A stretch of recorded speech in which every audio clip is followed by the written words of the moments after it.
안녕하세요. 10월 29일 매일매일 습관처럼 매일헌법 시간이 됐습니다. 자, 화요일에 화요일. 자, 오늘은 화요일 매일헌법. 오, 가셔야죠. 이제 며칠 안 남았어요, 10월도요. 자, 그러면 마무리를 잘하기 위해서 우리 또 10월도 열심히 가야 되니까 오늘 문제 볼게요. 법치주의 문제요. 법치주의 문제. 자, 요 법치주의 문제 판례. 저 최신 판례 같은 거는 좀 자세히 보셔야 되는데 문제 자체에서 어려운 판례가 있으니까 좀 살펴볼게요. 자, 신뢰보원칙과 소급입법 금지 원칙 설명으로 옳지 않은 거. 이거는 어렵진 않죠. 내용 자체 자 간단히 정리하고 문제 보도록 할게요. 자, 일단은 신뢰보원칙, 신뢰보호 원칙이고 그거 신뢰보원칙을 준수하기 위해서 나온 소급 입법을 금지합니다. 이렇게 이거 소급입법 금지는 13조 2항의 헌법에 써 있어요. 여기서 말하는 건 진정소급입법, 소급입법. 하지만 신뢰보원칙은 이거는 명시적 규정은 없어요. 헌법에. 규정은 헌법에 없어요. 헌법에 없지만 실질적 법치주의 하에서는 당연히 인정합니다. 인정이라고 보시면 돼요. 또 신뢰보호는 주관적 신뢰이기 때문에 어떤 모든 사람의 신뢰가 아니라 주관적 신뢰로서 정당한 신뢰여야 돼요. 정당한 신뢰. 그래서 과거에 있었던 주관적 신뢰에 대해서 이제 와서 왜 새삼스럽게 이렇게 얘기하는 거잖아요. 과거에 있었던 주관적 신뢰에 대한 과거. 이걸 얘기하는 거지. 뭐 장래 법 집행함에 있어서 법이 오로지 법이 계속된다, 변하지 않는다, 그런 신뢰는 또 없어요. 법은 언제든지 장래를 향해서 개정될 수 있고 개정되지 않는 한 난 그 법을 적용받으라는 신뢰는 있겠죠. 그런 거 좀 보셔야죠. 그래서 주관적 신뢰, 정당한 신뢰, 과거에 대한 문제. 그래서 이렇게 그런데 이런 신뢰를 깨는 입법을 했다는 거죠. 입법을 이제 와서 그래서 이미 완료된 이런 말 나오면 진정한 소급입법이다 이렇게 얘기를 하고, 그게 아니라 주관적 신뢰, 정당한 신뢰가 쭉 계속 중인 사실에 관해서 진행 중인 사실에 관해서 이렇게 하면 부진정 소급입법. 그러니까 원래 부진정 소급입법은 진정 소급입법이 아닐 부자 썼으니까 여기는 소급입법 원칙 문제가 발생하지 않습니다. 소급 입법에 문제가 발생하지 않습니다. 문제가 아니다. 따라서 원칙적으로 적용함이 원칙이다. 입법을 적용함이 원칙이다. 단 예외적으로 비교계량 해야죠. 왜? 진짜 정당한 신뢰가 있으니까. 비교 형량 교량을 통해서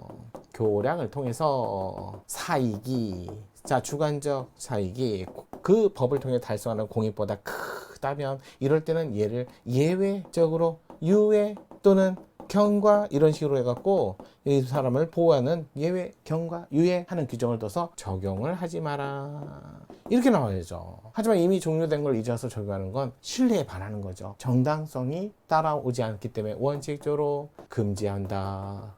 다만 여기서 요 경우 중 하나에 해당되면 예외적으로 허용하는 경우가 있다. 왜? 예측했으니까, 그 사람은 알았으니까. 그러면 예측 못했다라는 말을 못하니까 소급을 해도 또 피해가 없거나 불확정적인 신뢰다거나 마지막 심의 중대한 공익상의 이유가 있을 때는 소급입법이 허용된다. 이거 암기하셔야 돼요. 이렇게 정리를 하시고요. 이제 구체적인 판례는 조금 보셔야 돼요. 이미 종료한 게 대표적인 게 5.18 특별법. 그러면 일제강점 하에 반민족 행위자, 재산 국고 귀속 법 이런 것들이 대표적으로 진정소비법인데 허용이 되는 경우죠. 요거 꼭 보세요. 부진정소비법은 많아요. 계속 진행 중인 사실이니까 그렇게 보시고요. 일단은 볼게요. 자, 판례요. 법률 제정이 개정 시 국법 질서에 대한 당사자 신뢰가, 그러니까 법을 개정할 때도 국법의 과거의 신뢰가 합리적이고 정당 법률 제정이나 개정으로 야기된 당사자 손해가 극심, 새로운 입법을 통해 달성하고자 하는 게 공익, 그로 인해 피해받는 사이에 정당화될 수 없다면, 그러니까 뭐야, 이거는 하면 안 된다는 거잖아.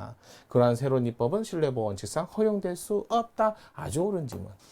두 번째, 조세법 영역에 있어서 국가가 조세, 조정 정책을 탄력적 합리적 운영할 필요성이 매우 큰 만큼 조세에 관한 법규, 제도는 신축적으로 변할 수밖에 없다. 장래를 향해서. 그러니까 언제나 계속적으로 변하지 않고 그런 신뢰는 있을 수 없다. 이렇게 보는 거죠. 새롭고 특별한 사정이 없는 한.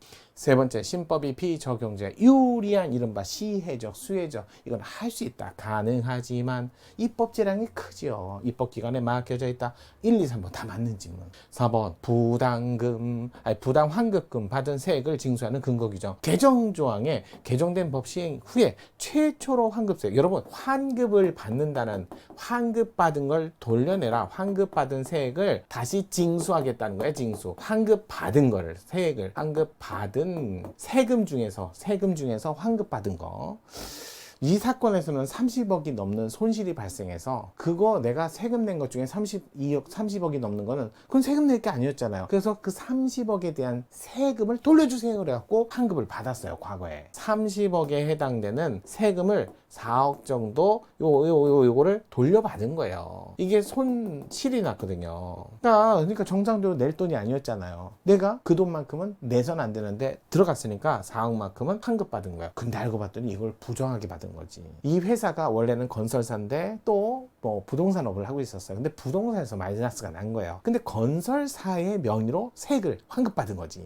부동산 사업으로 환급을 받아야지 왜 건설사로 환급을 받아요? 그래서 부당하게 받았다. 부당이다. 그래갖고 이제 개정법을 다 만들었어요. 왜 개정법을 만들었냐면 기존에는 이렇게 환급받은 이렇게 법인이 아닌 영업을 두 개를 하고 있는데 다른 법인의 이름으로 환급받았을 때 환급을 받은 걸 다시 징수하는 법이 없었어요. 그래서 개정법에서 이제 징수하는 법을 만든 거지. 그러면서 이 법 시행일 이후부터는 다시 그걸 돌려달라는, 알겠죠? 환급세액을 징수하는 분부터, 이때부터 징수하는 분부터. 그러면 뭐야? 이때는 돌려받은 사람을 다시 다 되돌려오세요. 다시 토해내세요 라고 하는 건데, 이때 사건이 이때 이루어진 게 아니라 환급을 다시 징수하는 사건 이때부터. 그러니까 이 사건도 이때부터 징수를 하게 되는 거지. 그러니까 뭐야? 이미 종료된 걸 이제 와서 소급 적용하는 걸 뭐라 한다? 종료됐는데, 이미 끝났는데, 그래서 이걸 진정 소급입법임으로써 반한다, 위반이다 이렇게 된 거야. 그러면 선생님 부정 환급 받은 거 그러면 계속 그런 식으로 해갖고 다 돈 받으면 어떡합니까? 그건 부당이득이라든지 다른 방법을 통해서 충분히 압류하고 징수를 할 수 있는 방법이 있었어요. 그러니까 다른 방법을 통해